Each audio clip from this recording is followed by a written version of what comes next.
رمضان المبارک کے بعد ذوالحج کا مہینہ اسلامی مہینوں میں نہایت اہمیت کا حامل ہے۔ ذوالحج کا پہلا عشرہ نیکیوں اور اجر و ثواب کے اعتبار سے عام دنوں کے مقابلے میں بہت اہم ہے، جس کی فضیلت قرآن کریم اور احادیث سے ثابت ہے۔ قرآن مجید میں آتا ہے وَيَذْكُرُ اسْمَ اللَّهِ فِي أَيَّامٍ مَّعْلُومَاتٍ، اور معلوم دنوں میں اللہ تعالیٰ کا نام یاد کریں، یعنی کثرت سے اللہ کا ذکر کریں۔ صحیح الترغیب والترہیب کی حدیث ہے، رسول اللہ صلی اللہ علیہ وسلم نے فرمایا دنیا کے دنوں میں افضل ترین دن 10 دن یعنی عشرہ ذوالحجہ ہیں، اور ان دنوں میں کیا گیا عمل سب سے افضل عمل ہے۔ رسول اللہ صلی اللہ علیہ وسلم نے فرمایا اللہ تعالیٰ کو کوئی نیک عمل کسی دن میں اس قدر زیادہ پسندیدہ نہیں جتنا کہ ان دنوں میں پسندیدہ ہے، یعنی جو بھی اچھا کام آپ کریں گے، یعنی عشرہ ذوالحجہ۔ صحابہ نے کہا اے اللہ کے رسول، کیا جہاد فی سبیل اللہ بھی نہیں؟ کیونکہ کرنے کے کاموں میں سب سے افضل کام اللہ کے راستے میں نکلنا ہے۔ آپ نے فرمایا نہیں، جہاد فی سبیل اللہ بھی نہیں، مگر جو شخص اپنی جان اور مال لے کر نکلا ہو پھر کچھ واپس نہ لایا ہو، یعنی جو اپنی جان بھی دے دے اور اس کا گھوڑا بھی شہید ہو جائے اور وہ خود بھی چلا جائے۔ اسی لیے ہم دیکھتے ہیں کہ صحابہ کرام ان دنوں میں انتھک محنت کرتے تھے، انتھک محنت۔ تو ان 10 دنوں میں کرنے کے کام کیا ہیں؟ نمبر 1 نماز ہے۔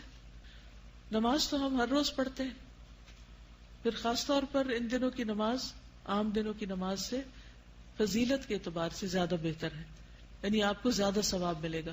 اول وقت میں نماز ادا کریں، خشوع و خضوع کے ساتھ، شوق اور ذوق کے ساتھ، ہر رکعت میں مختلف صورتیں پڑھیں، اشراق اور چاشت کے نوافل پڑھیں، یعنی لازم کر لیں۔ اگر عام دنوں میں آپ کو عادت نہیں تو ان دنوں میں لازم کر لیں۔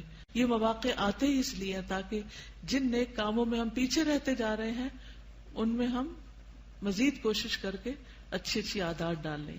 پھر تہجد میں طویل قرات کرنا، اگر آپ کو صورتیں یاد ہیں، یا دیکھ کے پڑھنا۔ مردوں کا جماعت کے ساتھ نماز ادا کرنا۔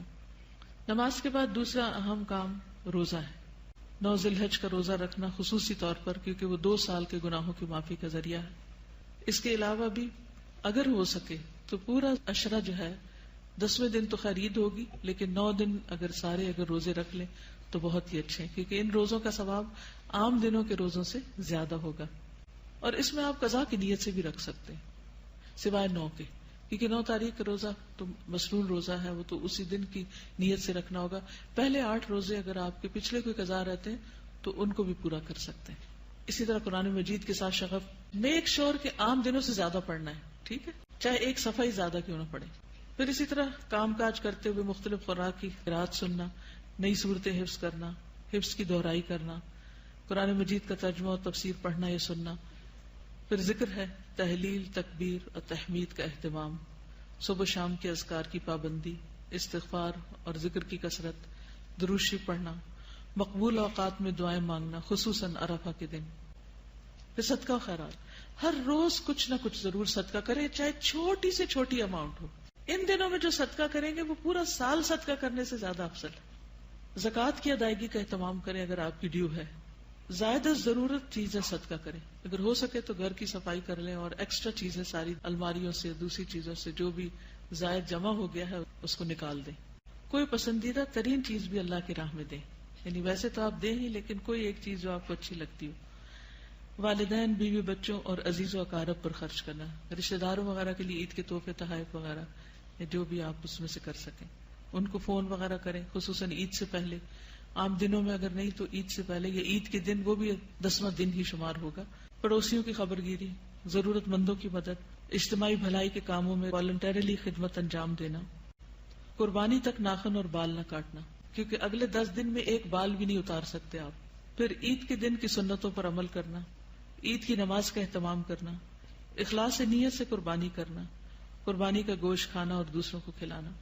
پھر متفرقات میں نیکی کا کوئی موقع ضائع نہ کرنا، بے مقصد کاموں اور باتوں سے پرہیز کرنا، گناہوں سے بچنا۔ یہ کچھ کرنے کے کام ہیں جن کو آپ کر سکتے ہیں۔ آئندہ کے دنوں میں جو آپ اچھے عمل کریں گے، وہ عمل اگرچہ آپ سال کے باقی دنوں میں بھی کرتے ہیں، لیکن ان دنوں میں کرنے سے وہ کام اللہ تعالیٰ کو زیادہ پیارا ہوتا ہے. تو اس لیے آنے والے 10 دنوں کو معمولی نہ سمجھے، ان کی قدر کرے. ہمیں نہیں معلوم کہ آئندہ سال یہ دن ہماری زندگی میں آتے ہیں یا نہیں آتے. اس لیے آج سے پلان کر لیں کہ ہم نے اگلے 10 دن کیا کرنا ہے.